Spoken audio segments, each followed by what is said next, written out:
කොහොමද හැමෝටම අද අපි කතා කරන්නේ සිනමා ඉතිහාසයේ වැඩිම ආදායමක් ලබපු මිලියන ගණනක් ප්‍රේක්ෂකයින් හඬවපු ඒ මහා සිනමා සිත්තම ගැන.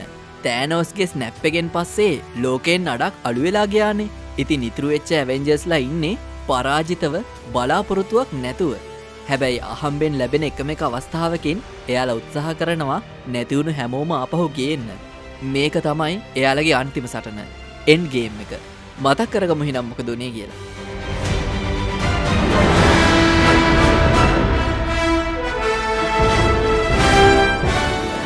තෑනෝස් විශ්වයෙන් භාගයක් විනාශ කරලා දවස් 23කට පස්සේ කැරල් ඩැන්වර්ස් අභ්‍යවකාශයේ අතරමං වෙලා හිටපු ටෝනි ස්ටාර්ක්වයි නෙබියුලාවයි බේරගෙන පෘථිවියට එනවා.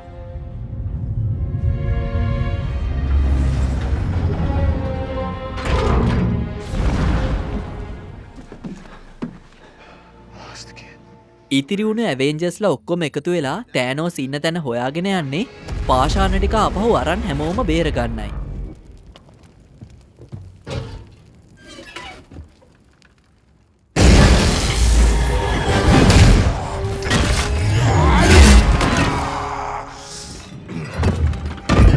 හැබැයි එහෙ ගියාමයි දැනගන්නේ තෑනෝස්සේ පාෂාණ ටික විනාශ කරලා කියලා. ඒක අහලා කේන්ති ගිය තෝර් තෑනෝස්ගේ හිස එතනම වෙන් කරනවා.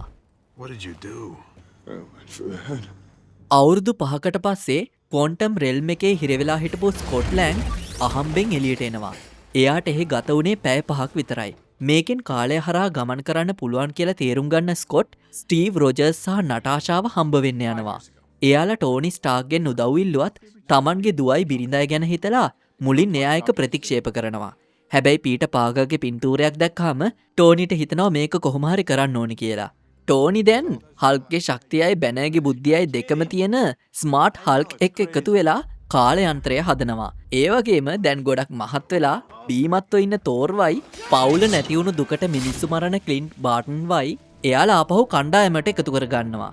ඇවේන්ජර්ස්ලා කණ්ඩායම් වලට බෙදිලා අතීතයේ විවිධ කාලවලට යනවා පාෂාණ ටික හොයාගන්න.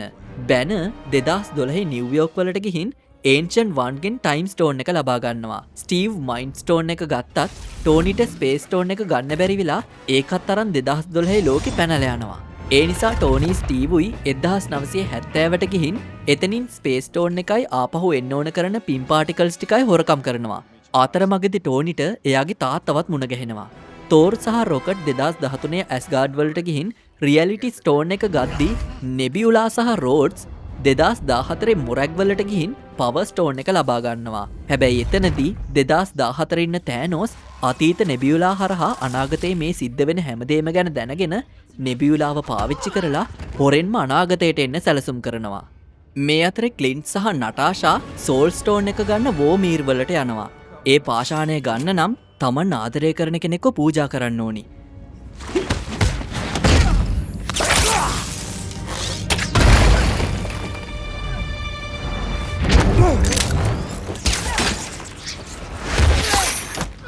දරුණු සටනකට පස්සේ නටාෂා තමන්ගේ ජීවිතේ පූජා කරනවා.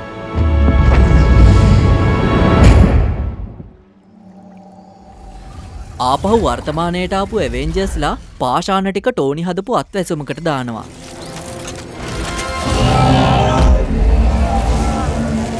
හල්ක් ඒක පාවිච්චි කරලා ස්නැප් එකක් දීලා මැකිලා ගිය හැමෝම ආපහු ගේනවා. හැබැයි ඒ වෙලාවෙම අතීතෙන් ආපු තෑනෝස්ගේ යානාව ඇවෙන්ජර්ස් මූලස්ථානයට පහර දීලා ඒක විනාශ කරනවා.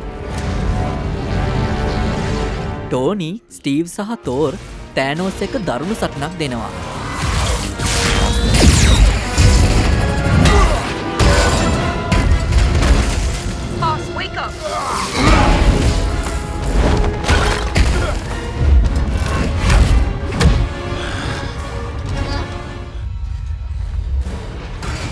ස්ටීව්ට මෙතනදී තෝර්ගේ මියල්නිය එකත් පාවිච්චි කරන්න හැකියාව ලැබෙනවා.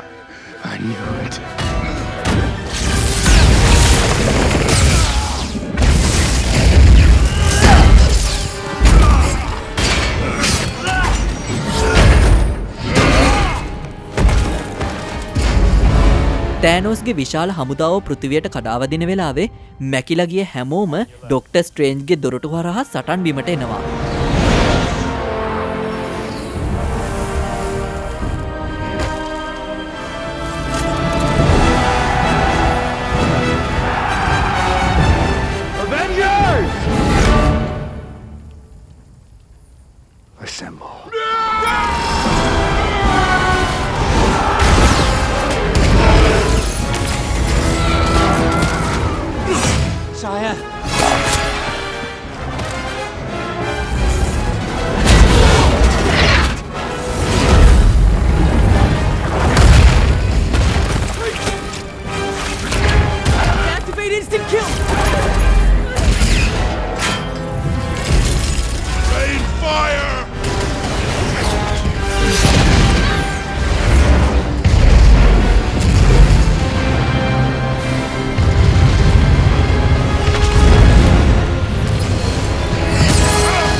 මුළු ඇවෙන්ජර්ස් කණ්ඩායමම එකතු වෙලා කරනේ දැවැන්ත සටන අවසානයේ තෑනෝස් පාෂාණ අත්වැසුම අල්ලගත්තත්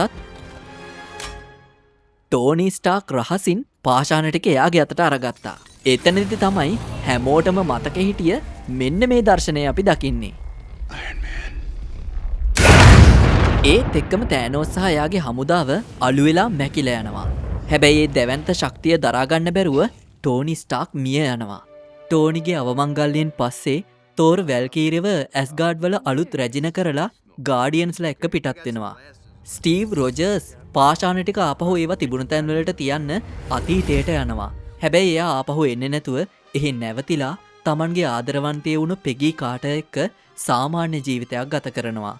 අවසානයේ මහලුණු ස්ටීව් Tamanගේ පලිහ සහ කැප්ටන් ඇමරිකා පදවිය සෑම් විල්සන් හෙවත් ෆැල්කන් හට පවරනවා. ඉතින් ඔන්න ඔහොමයි MCU එකේ ඉන්ෆිනිටි සාගායක අවසන් වුණේ. අයන් මෑන් සහ බ්ලැක් විඩෝ අපෙන් සමුගත්තා. කැප්ටන් ඇමරිකා විශ්‍රාම ගත්තා. හැබැයි මාවල් ලෝකය මෙතනින් ඉවර වුණේ නැහැ. ඊළඟ වීඩියෝ එකෙන් අපිට බලාගන්න ලැබෙනවා ෆේස් 3 අවසාන කරන ස්පයිඩර්මෑන් ෆාර් ෆ්‍රොම් හෝම් චිත්‍රපටය. ටෝනිගේ මරණයෙන් පස්සේ පීටර් පාකර් කොහොමද තනියම නැගිට්ට කියලා ඊළඟට අපිට බලාගන්න පුළුවන්. ඉතින් මේ වගේ වීඩියෝස් දිගටම බලන්න ෆිල්මෝක් YouTube channel එක subscribe කරන්න. එහෙනම් හැමෝටම ජය වේවා.